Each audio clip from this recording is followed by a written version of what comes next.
On le sait, la météo est l'un des sujets de conversation les plus populaires. Les micro-rafales qui ont frappé la région ont beaucoup fait jaser au cours des dernières semaines.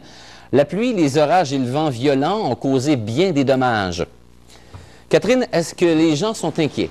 Bien, plusieurs se disent effectivement préoccupés par la fréquence et la violence de ces tempêtes. On peut d'ailleurs le constater avec les résultats de la question qu'on vous posait cette semaine. Donc, on vous demandait, est-ce que les phénomènes météorologiques vous inquiètent? Et plus d'une personne sur deux, soit 56% des répondants, affirment que oui. Le Kamouraska.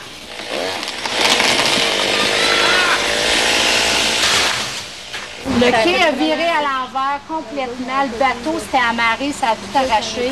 Poénégamouk. Pluie bien court. Les micro-rafales ont frappé les unes après les autres.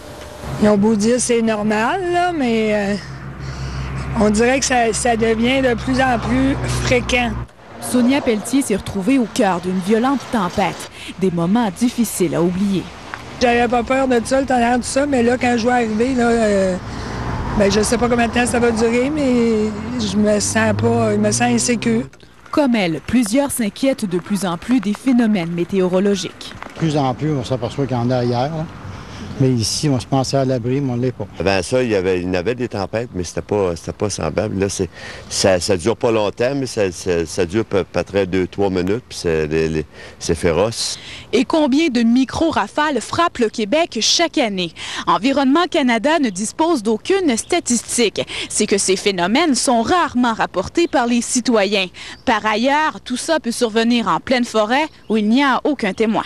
Ça, c'était la ligne où Poénégamouk s'est fait frapper par une micro-rafale. Ce météorologue amateur le confirme. Ces micro-rafales font partie de notre climat. Leur fréquence varie. Cet été, on a quelque chose qui influence grandement la venue du mauvais temps. Mais peut-être que l'année prochaine, si on a un orage dans tout notre été, ça sera beau. Selon Yvan Lévesque, les citoyens devront s'y faire cet été. Des micro-rafales pourraient encore se reproduire. Le temps violent, c'est encore possible pour au moins le prochain mois. Catherine Pellerin à Saint-Pascal.